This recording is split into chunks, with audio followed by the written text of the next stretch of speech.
तो ये सब बातें पारदर्शी तरीके से लोगों के सामने आनी चाहिए। ये सट्टा बाजार को इन्फ्लुएंस करना चाहते हो आप, चलिए कमा लीजिए एक दो दिन। आप मंडे को शेयर मार्केट को इन्फ्लुएंस करना चाहते हो, चलिए मंडे को आप वो भी कमा लीजिए। आपके जो टेम्पो वाले दोस्त हैं उनको कमाना है, उनको कमा लीजिए।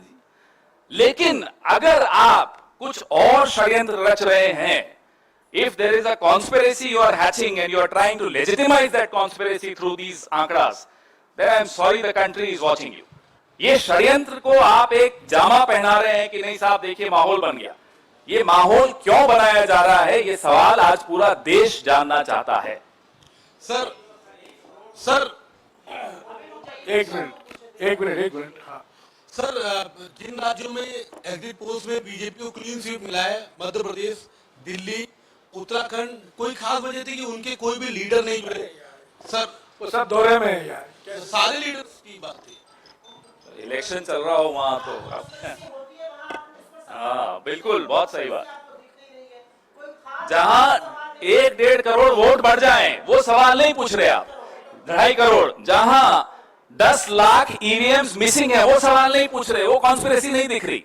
जहां वो जिसको आप माई पोल एग्जिस्ट जो भी नाम है उसका, वो बीजेपी का कार्यकर्ता समझ लीजिए, वो सवाल नहीं पूछ रहे आप। यार कमाल कर रहे हो। 2.5 crore. Jairam sir, one question about what the concern you have raised to the ECIs, that the Home Minister is making calls to 150 DMs. Now the ECI has responded to it, and they have also asked the detailed information from your side, and they have said that no DM has mentioned about any such kind of influence being made by some of the person which is being there in the power. ये सब मानव वैज्ञानिक खेल है। निवर्तमान गृह मंत्री DM और collector से बात करते हैं 150, प्रधानमंत्री अफसरों को बुलाते हैं और 100 दिन का प्लान के बारे में बात करते हैं। निवर्तमान प्रधानमंत्री हैं। पहला ऐसा कभी नहीं हुआ है कि चुनाव के नतीजे के 2 दिन पहले प्रधानमंत्री, मैंने भी कई प्रधानमंत्री देखे हैं, कई प्रधानमंत्री के साथ मैंने भी काम किया है, ऐसा कभी नहीं हुआ है कि चुनाव के 2 दिन पहले मीटिंग बुला रहे हैं कि 100 दिन में हम क्या करेंगे, ऐसा कभी नहीं हुआ।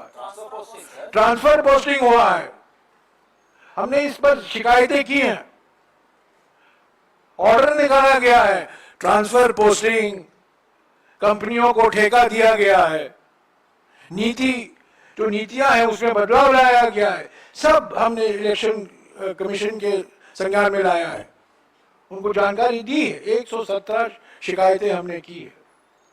तो ये सब धमकी की एक रणनीति है इनकी, एक डर फैला रहे हैं, एक मनोवैज्ञानिक खेल खेला जा रहा है कि हम सत्ता में वापस आ रहे हैं। तो 4 तारीख को निष्पक्ष तरीके से काउंटिंग होना जरूरी है।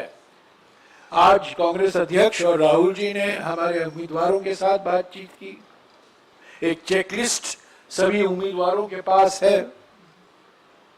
आज सुबह हमारे कोषाध्यक्ष ने एक मुद्दा उठाया काउंटिंग एजेंट को लेकर, और इलेक्शन आयोग से कुछ ही समय के अंदर एक स्पष्टीकरण भी आया। पर सवाल यह है कि शक कैसे पैदा हुआ।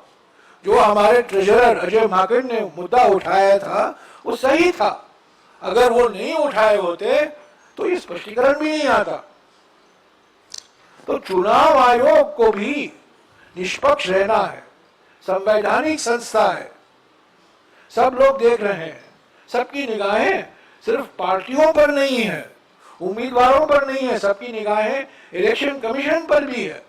पर अब तक जिस तरीके से इलेक्शन कमीशन ने अपना कार्य काम किया है, हमें विश्वास बिल्कुल देता ही नहीं है। पर आज भी हम उम्मीद करते हैं, क्योंकि हम चुनाव आयोग एक संवैधानिक संस्था है, उसका सम्मान करते हैं, उसकी एक गरिमा होती है और उनको निष्पक्ष तरीके से काम करना चाहिए। जयराम जी, एक सवाल है, जो आप लोगों का अनुमान था और जो एग्जिट पोल आए हैं, जयराम जी एक सवाल, दक्षिण भारत को लेकर है, जो एग्जिट पोल के नतीजे आए हैं उसमें खासतौर से तमिलनाडु या केरल जैसे जो राज्य हैं उसमें भी बताया गया है कि बीजेपी बड़ी अच्छी खासी संख्या में सीटें ले रही है। दक्षिण भारत में बीजेपी साफ, दक्षिण भारत में बीजेपी साफ।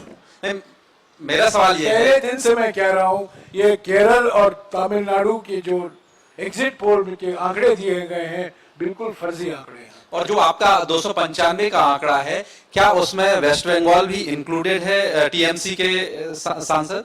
295 में सारे राज्यों शामिल हैं, ऐसा नहीं है कि हमने किसी स्टेट को छोड़ा है। पश्चिम बंगाल में भी हम जीत रहे हैं। Yes sir.